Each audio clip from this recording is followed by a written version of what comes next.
주민들의 직접적인 정치 참여 기회를 열어주는 주민조례 청구 제도와 관련한 국가를 비롯한 지자체의 적극적인 홍보의 필요성이 제기되고 있습니다. 2020년 일어났던 목천 쿠팡 물류센터 조리 보조원 사망 사건과 관련 검찰이 사측에 무혐의 처분을 내리면서 유족 측이 반발하고 나섰습니다. 천안TV가 관련 내용을 단독 취재했습니다. 정부가 최근 택시 대란과 관련한 대책을 발표했지만 이는 서울이나 수도권을 위한 대책일 뿐 지방과는 거리가 있다는 지적이 일고 있습니다. 방사능에 오염된 고철 매립 27건 중 20건이 충청권에 집중돼 있다는 지적에 지역이 발칵 뒤집혔습니다.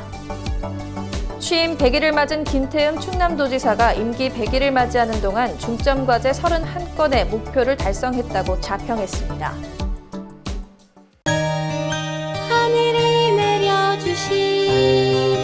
하늘이 그려주신 대로 나의 하늘 그림 내일도 오늘처럼 건강한 우리 가족처럼 우리 하늘. 천안시 농특산물 공동 브랜드 하늘 그린 천안 흥타령쌀. 안녕하십니까. 아나운서 신소영입니다. 천안TV 주간 종합뉴스 시작하겠습니다. 대부분의 민주주의 국가들은 각각의 국민들을 대신해 국가와 지역을 위해 일할 대표자를 선출하는 대의민주주의를 채택해 운영하고 있습니다. 하지만 최근 들어 지방자치가 각 지역에 뿌리를 내리고 풀뿌리 민주주의가 확산되며 주민들 스스로 지역의 정책들을 결정하는 직접 민주주의가 조금씩 고개를 들고 있는데요.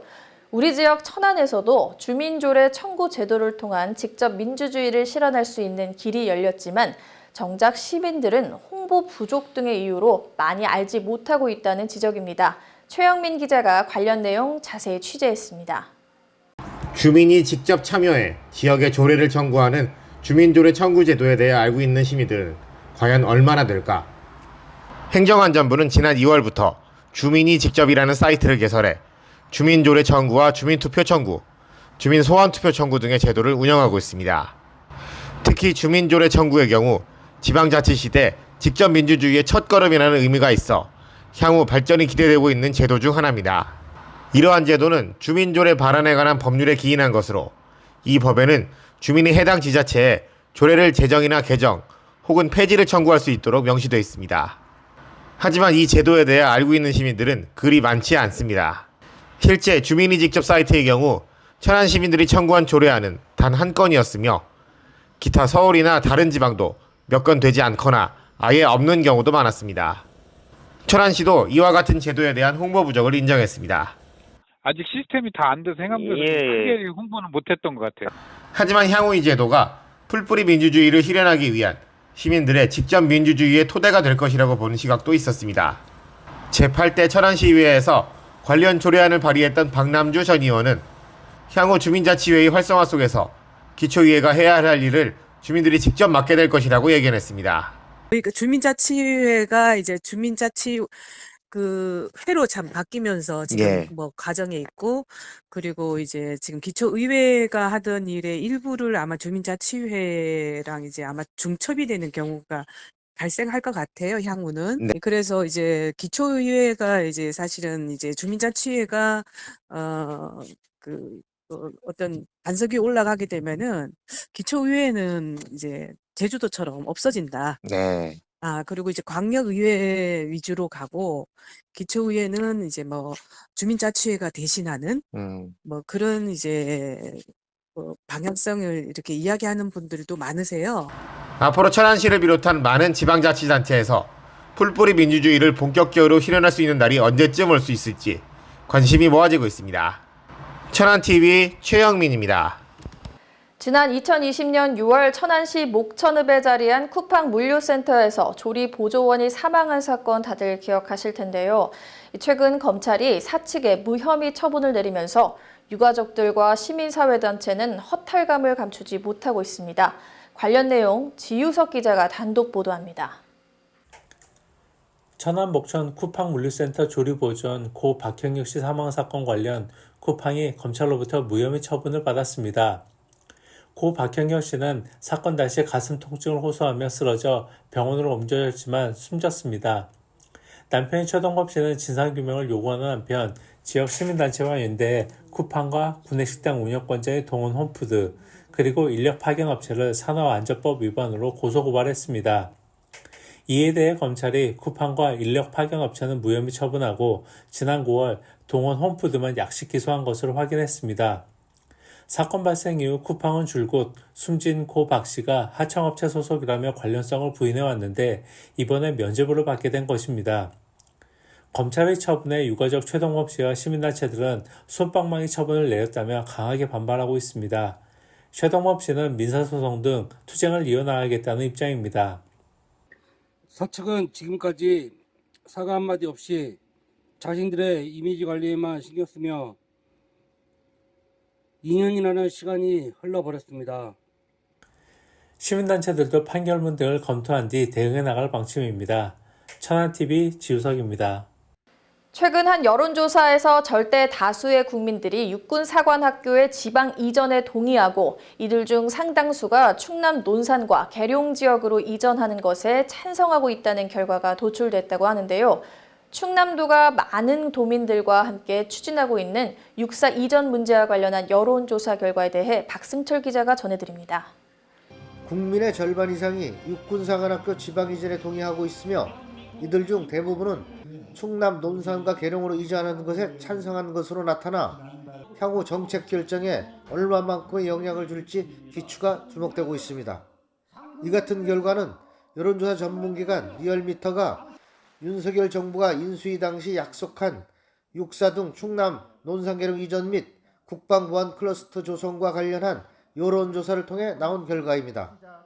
응답자 중 55.7%는 현재 서울 노원구에 자리한 육사가 지방으로 이전하면 국가 균형 발전에 도움이 된다고 밝혔으며 이에 대한 인지도 역시 47.8%로 나타났습니다. 또한 응답자의 51.2%는 육사가 논산 계룡 이전하면 인근 국방대와 상근본부 등 30여 개에 이르는 국방산업 인프라와 시너지 효과를 일으킬 것이라고 답했습니다. 이와 같은 결과에 충남도 관계자는 육사 이전은 대통령의 공약사항이며 앞으로 도의 유치 활동이 본격적으로 진행된다면 당초 약속대로 국방 관련 기관이 논산 계룡 이전에 대한 여론이 급격히 높아질 것으로 기대한다고 밝혔습니다. 한편 이번 조사는 지난달 23일, 24일 양일간 만 18세 이상 대한민국 거주 성인 남녀 1000명을 대상으로 ARS 방식으로 진행됐으며 오차 범위는 플러스 마이너스 3.1%포인트, 신뢰 수준은 95%입니다. 천안TV 박승철입니다. 얼마 전 국토교통부는 전국적으로 문제가 되고 있는 택시난과 관련한 대책을 발표한 바 있었는데요. 하지만 천안을 비롯한 지방은 이번 대책과 거리가 멀다는 지적이 일고 있습니다. 자세한 내용 이현자 기자가 보도합니다. 지난 4일 원희룡 국토부 장관이 최근 전국적으로 문제가 되고 있는 이른바 택시 대란과 관련한 대책을 내놓은 가운데 이것이 서울과 수도권 이외의 지역에서는 과연 실효성이 있는 대책인지 의문이 제기되고 있습니다. 이날 발표된 심야 택시난 완화 대책에는 택시 부재 해제, 법인 택시 기사들의 차고지회 주차 및 교대 허용, 기사들의 파트타임 근로계약 허용 등 다양한 대책들이 제시됐습니다. 그러나 이러한 대책들이 인구가 밀집된 서울 및 수도권을 제외한 다른 지방 도시들에서는 전혀 효용성이 없다는 게 관계자들의 지적입니다. 가끔 저녁 시간대에 택시를 타려고 하면 잡기가 정말 하늘의 별 따기더라고요. 이번 택시 대란 정책은 지방이 아닌 서울이나 수도권에 해당되는 얘기인 것 같네요. 택시 기사들이 없는 이유가 뭔지 원인부터 찾아봐야 되는 게 아닌가 싶습니다. 택시업계 관계자도 국토부 관련 대책에 대해 실효성을 못 느낀다는 입장이었습니다. 기본요금이 10,000원이 넘어가면은 그러면은 그것도 합리적이진 않아요. 시민들이 야간에 택시 타려고 하는 분들이 또 돈 많은 사람들만 타는 건 아니잖아요. 서민들이 먹고 살기 위해서 늦은 시간에 택시 탈 수도 있거든요. 그러면 이분들이 엄청난 부담이 되고 택시 대란 문제가 지속적으로 제기되고 있는 만큼 하루빨리 안정화가 되어 시민들의 불편을 최소화해야 될 것으로 관심이 모아지고 있습니다. 천안TV 이현자입니다. 코로나19가 완화되면서 전국적으로 많은 축제들이 다시 시민들을 찾아가고 있는데요. 천안이 시베지로 알려져 있는 호두를 매개로 한 광덕 호두축제가 코로나19 팬데믹 이후 오랜만에 시민들에게 돌아왔습니다. 시민들의 화합이 장이 된 광덕 호두축제 현장을 최영민 기자가 다녀왔습니다.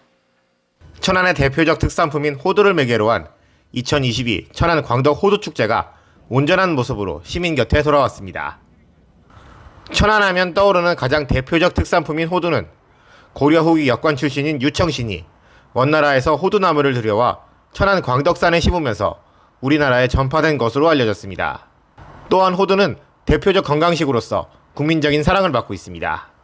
화창한 날씨 속에 모처럼 만에 온전한 호두축제를 맞이한 시민들은 저마다 웃음꽃을 피우며 축제 분위기를 즐겼습니다.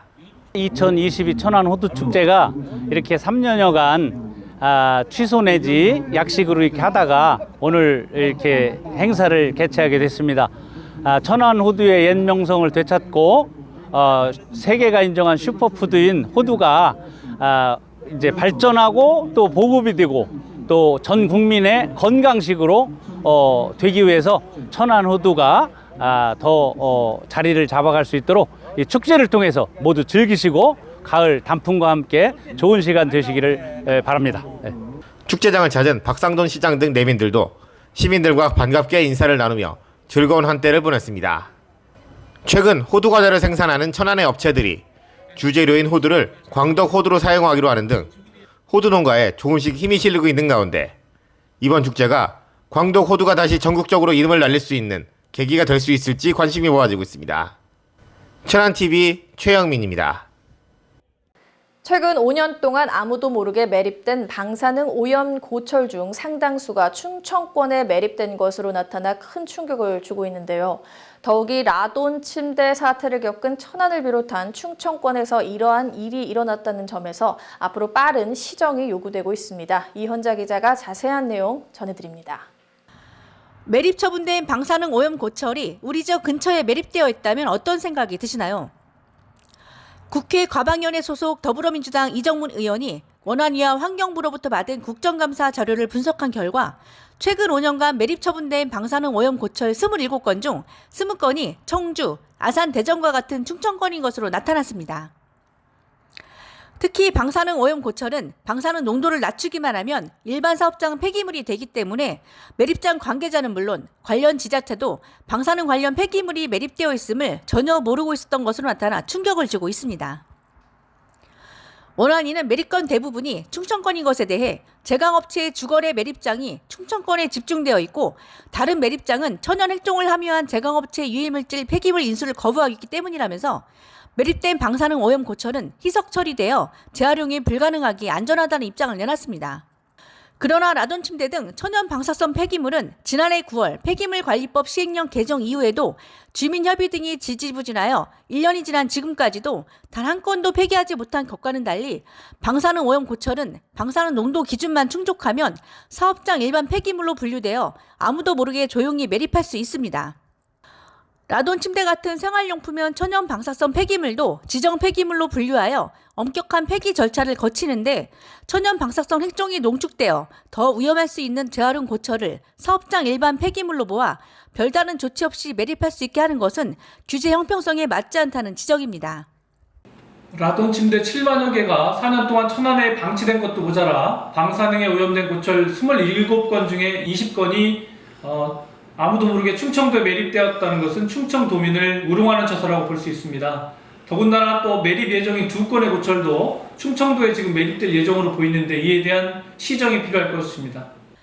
지난 4년간 라돈 침대 방치로 고통받아온 충청권 주민들에게 또 한 번 큰 상처를 주고 있는 이번 사태에 대해 빠른 시정이 요구되고 있습니다. 천안TV 이현자입니다. 최근 김태흠 충남도지사가 취임 100일을 맞이했다고 하는데요. 김 지사는 취임 100일을 맞아 기자회견에서 자신이 제시했던 중점과제 34건 중 31건을 달성했다고 자평하며 앞으로 지역을 위한 여러 과제 역시 착실히 수행하겠다고 전했습니다. 지우석 기자가 전해드립니다. 취임 100일을 맞은 김태흠 충남지사가 5일 오전 충남도청 상황실에서 기자회견을 가졌습니다. 김 지사는 회견에서 중점과제 34개 중 31개 과제를 100일 내 달성했다고 자평했습니다. 무엇보다 민선 8기 충남도정 1호 결재인 베이밸리 건설 계획과 관련해 지난달 경기도와 베이밸리 메가시티 건설을 위한 상생 업무 협약을 맺는 등 추진 기반을 확보했다고 강조했습니다. 내포 신도시 완성과 충청지방은행 설립, 산림연구소 이전 등 아직 완성하지 못한 과제들에 대해선 TF팀 구성이나 중앙부처와의 협의를 통해 이뤄내겠다는 의지도 드러냈습니다. 그러나 반발 여론도 만만치 않습니다. 노동, 농민, 시민사회는 7일 오전 도청 브리핑룸에서 기자회견을 갖고 김태형 지사의 도정이 일방통행식으로 이루어지고 있다고 날을 세웠습니다. 특히 농민들은 쌀값이 80kg 한 가마니에 20만 원 하던 것이 15만 원 밑으로 폭락했고 이에 충청남도에 쌀값 대책과 지원 정책을 마련해 줄 것을 요구했지만 아무것도 받아들여지지 않았다고 비판했습니다. 김 지사가 내놓은 농업 관련 정책은 스마트팜 농업 생태계를 만들겠다고 한 게 전부였습니다. 천안TV 지우석입니다. 2022 충청남도 체육대회에 출전한 천안시 선수단이 종합 우승을 차지했습니다.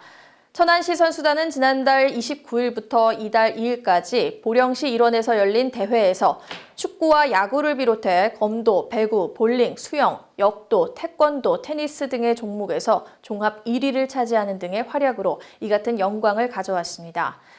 선수단은 대회 마지막 날 가진 해단식을 통해서도 3년 만에 열린 대회에서 누리게 된 종합 우승의 기쁨을 함께 즐겼습니다.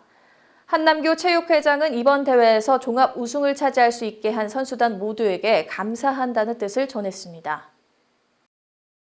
천안시가 전국 최초로 수신 일반산업단지 약칭 수신산단 조성 사업을 전국 최초로 환지 방식으로 개발하기로 했습니다.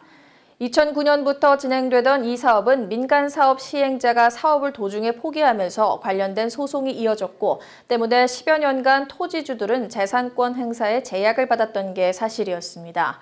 이에 토지주들은 주도적으로 사업을 시행하고자 움직이기 시작했고 이들 스스로 조합을 구성해 사업 시행 단계까지 이르렀습니다.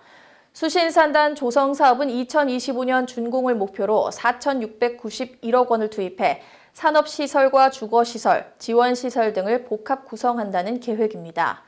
완공이 되면 4,215명의 고용 유발 효과와 동부권의 부족한 정주 여건도 확보될 것으로 시 당국은 기대하고 있습니다. 천안시 청당동의 한 아파트 주민들이 천안교육지원청에 이해할 수 없는 학군 배정에 반발하고 나섰습니다.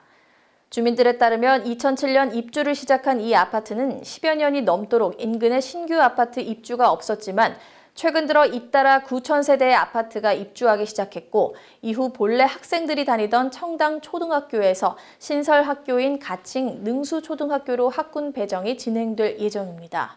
하지만 이 아파트 주민들은 교육당국이 이해할 수 없는 답변을 하고 있으며 교육지원청의 의견에 반발하고 나선 주민들이 대책위를 결성해 활동을 하기 시작했습니다.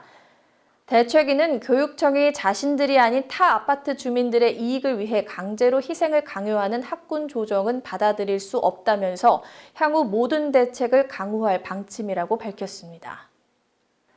충무공 이순신 장군의 숨결이 살아있는 아산 현충사에서 최근 중건 90주년을 맞아 결의가 세운 현충사 특별 서각전이 열렸다고 하는데요. 이번 전시에서는 지난 1931년 현충사 채무변제 모금운동 당시 편지 사연들이 서각으로 재탄생돼 중건 90주년의 의미를 더했습니다. 지유석 기자가 보도합니다. 현충사 내 충무공 이순신 기념관에선 결의가 찍힌 위토, 결의가 세운 현충사 특별서각전이 열리고 있습니다. 지난 1일 개막한 특별서각전은 한국서각협회 아산지부 작가들이 제작한 서각작품 24점이 전시 중인데 서각작품은 1931년 있었던 모금운동에 참여한 편지 사연을 모티브로 했습니다. 일제강점기였던 당시 이순신 장군 묘소의 위토가 은행에 저당 잡혀 경매 처분될 위기에 처한 사실이 동아일보를 통해 알려졌습니다. 보도 이후 전국에서 성공과 사연이 답지했고 불과 1개월 만에 채무를 갚는 데 성공했습니다. 문화재청 현충사 관리소는 1932년 3월까지 약 2만여 명의 사람들과 400여 단체가 성금 모금에 동참했다고 밝혔습니다. 성금 중 채무를 갚고 남은 돈은 현충사를 중건하는 데 사용됐습니다. 이번에 서각작품으로 재탄생한 모금운동 사연은 충무공 이순신을 기리는 마음, 그리고 일제강점기 나라에 이른 서름이 묻어납니다. 지면에 있는 내용보다 이렇게 서각으로 표현을 하면 또 보는 사람들이 관심을 갖고 더 자세히 읽어보고 또 그때 역사적으로 그 국민들이 애국심이 얼마나 강했었나 하는 것을 알게 되고 요즘 젊은이들이 여기 와서 이 전시회를 보고 국가에 대한 국가를 사랑하는 마음이나 이런 애국심을 한 번 더 느끼고 과거에 있었던 일들에 대한 역사적인 의미를 되새겨봤으면 하는 뜻에서 전시를 하게 됐습니다. 이번 전시회는 오는 30일까지 이어집니다. 한편 문화재청 현충사관리소는 당시 성금을 기탁한 이들의 후손을 찾아 나섰습니다. 천안TV 지우석입니다.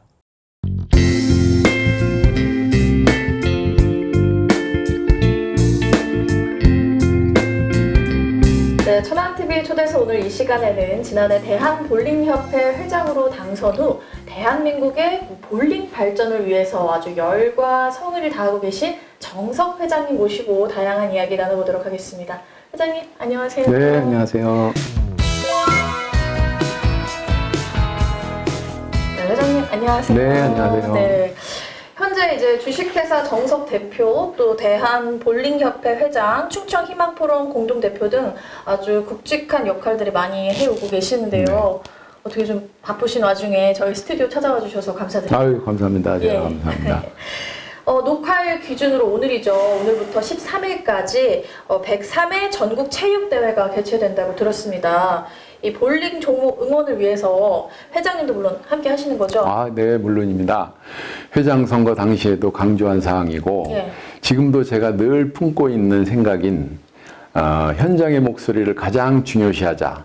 또 그 중에서도 선수들의 목소리에 제일 귀 기울이는 생각을 지키기 위해 경기 일정 전체를 함께 하지는 않더라도 예. 대회 중간중간 며칠 동안 항상 경기장에 방문해 고생하시는 선수들을 비롯해 협회 임직원들과 코칭 스태프들을 응원할 계획입니다. 네, 응원해 주시는 것만으로도 이제 선수들 입장에서는 좀 힘이 날 것 같아요. 회장님께서 1991년부터 94년까지 볼링 충남 대표 선수로 네. 활약을 하신 것으로 알고 있는데 네네. 볼링을 그럼 어떻게 시작하시게 된 거예요? 그냥 우연한 기회에 예, 볼링 예. 이제 친구들하고 같이 이제 갔다가 우연한 기회에 그냥 볼링을 접했는데 거기 또 마침 저 사장님이 국가대표 감독이었었어요. 예, 그러더니 운명이네요. 네, 그랬더니 저를 보더니 체격이 좋다. 볼링 한번 해보지 않겠냐. 예. 그래서 이제 그게 시작이 돼가지고 워낙 또 운동을 좋아하다 보니까 그래서 그게 시작이 돼서 볼링을 이제 접하게 됐는데 오늘날 이렇게까지 될 줄 저도 잘 몰랐습니다. 한마디로 이게 스카웃이 되신 거예요. 그래도 이게 뭔가 이제 딱 봤을 때 잘할 것 같으니까 네. 이게 또 스카웃 하지 않으셨을까요? 글쎄 뭐 그거는 그 선생님 네. 마음이신 것 같은데 저도 워낙 운동을 좋아해서 예. 또 흔쾌히 뭐 운동을 시작하게 됐습니다. 저도 볼링을 뭐 해봤지만 이게 쉽지가 않더라고요. 네. 네. 어쨌든 앞서 소개해 드린 대로 지난해 대한볼링협회 이제 회장으로 당선되신 후에 대한민국의 볼링 발전을 위해서 힘써주시고 계시는데요. 네. 회장님으로서 가장 중점을 두는 점이 무엇일까요? 저는 임기 동안 가장 중점을 두고 있고 꼭 이루고 싶은 사항은 예. 볼링인들이 대화합이라고 항상 말씀드리고 있습니다. 전문 체육인들과 생활체육인이 지역과 상관없이 볼링이라는 종목으로 다 함께 할 수 있고 하나가 될 수 있도록 노력하고 있습니다. 예. 모든 볼링인들이 염원했던 이 부분에 대한 제 진심이 전달되기에 회장에 당선될 수 있었다고 생각합니다. 예. 네. 그럼 회장님께서 현재 우리나라의 이 볼링 상황을 어떻게 보세요? 예전보다는 조금 시들해졌나요? 이제 초창기에는 네. 그렇지 않았고, 예. 예, 옛날에 이제 IMF 겪으면서 예. 굉장히 시들해졌다가 굉장히 좋아졌었는데 이 코로나 때문에, 코로나 때문에 지금 한 3년 정도 좀 침체되고 있는 그런 상황입니다. 코로나19 이후에는 사실 요즘 좀 골프가 조금 대세가 조금 되고 있고 네. 저는 사실 볼링이 또 여러 명이 또 치는 스포츠다 보니까 더 많이 좀 활발해졌으면 좋겠는데요. 네. 그러면은 그간 코로나19로 인해서 네. 어쨌든 볼링 종목도 좀 어려움이 있으셨다고 말씀해 주셨는데 그럼에도 꾸준하게 볼링을 계속해서 꾸준하게 열정을 쏟고 계신 분들이 있으시잖아요. 네네. 한 말씀 부탁드릴게요. 볼링은 혼자 하든 여럿이 하든 즐거운 운동이지만 아무래도 많은 분들과 함께 해야 하는 것이 사실입니다. 네. 코로나로 인해 집합 제한이 수차례 있었기에 업계 전반에 걸쳐 힘들었던 것도 사실입니다. 많이 힘드셨어요. 예. 그럼에도 볼링과 함께 해주신 많은 분들께 진심으로 감사 말씀드립니다. 앞으로도 협회 차원에서는 많은 동호인에게 체감할 수 있는 실질적인 혜택이 많이 전해지도록 다방면으로 노력을 많이 하겠습니다. 감사합니다. 네. 굉장히 대중적인 스포츠지만 조금 더 다시 활발해지셨으면 좋겠다라는 저의 또 바람이 있습니다. 네, 감사합니다. 마지막으로 네. 저희 이렇게 스튜디오 나와주셨는데요. 천안TV 시청자분들에게 한 말씀 부탁드리겠습니다. 진짜 끝나지 않을 것 같았던 무더위가 어느새 지나가고 낙엽이 짙어지는 가을이 한창입니다. 지난 2년여간 코로나로 인해 몸과 마음이 많이 지쳤으리라 생각됩니다. 사랑하는 가족, 연인, 친구들과 함께 볼링 한 게임 하시면서 스트라이크처럼 시원하게 스트레스를 날려버리셨으면 좋겠습니다. 항상 건강하시고 행복하셨으면 좋겠습니다. 감사합니다. 스트라이크처럼 시원하게 말씀 기억이 났습니다. 오늘 스튜디오 나와주셔서 감사드리고요. 감기도 조심하시기 바랍니다. 감사합니다. 네. 2년 전인 2020년 6월 천안 목천 쿠팡 물류센터 구내식당에서 조리 보조원으로 일하던 고 박현경 씨가 숨지는 일이 벌어졌습니다. 고 박 씨의 남편인 최동범 씨와 지역 시민단체는 쿠팡과 식당 운영권자인 동원홈푸드, 고 박 씨가 속했던 인력 파견 업체를 산업안전보건법 위반 혐의로 고발했습니다. 결말은 어떻게 됐을까요? 쿠팡과 인력 파견 업체는 무혐의 처분을 받았고 식당 운영권자인 동원홈푸드만 약식 기소 처리하기로 결론이 났습니다. 사법당국이 치밀한 증거 분석과 법리 검토를 통해 이 같은 결론을 냈으리라고 믿고 싶습니다. 그러나 이렇게 믿기엔 부조리가 심각합니다. 쿠팡은 고 박 씨 사망 사건 이후 줄곧 관련성을 부인했고 유족에게 그 어떤 진정성 있는 사과도 하지 않았습니다. 심지어 자사에 불리한 보도를 한 기자에게 억대의 손해배상을 청구하기도 했습니다. 쿠팡은 동원 홈푸드에게 도급을 줘서 식당을 운영했고 도급업체는 영양사 1명을 빼고 나머지 인력을 인력 파견 업체를 통해 채용했습니다. 이를 이유로 고 박 씨의 사망 사건에 대해 쿠팡은 자사 직원이 아니라는 이유로 도급업체인 동원 홈푸드는 직접 작업 지시를 하지 않았다는 이유로 서로에게 책임을 떠넘겼습니다. 쿠팡의 사례는 우리나라 노동시장에 만연한 하청, 재하청의 먹이 사슬을 드러내는 생생한 단면입니다. 심각한 건 이런 복잡한 먹이 사슬로 인해 고 박 씨의 유족들은 그 어느 누구에게도 법적 책임을 물을 수 없게 됐다는 점입니다. 과연 법이 누구를 위해 존재하는지 물을 수밖에 없는 대목입니다.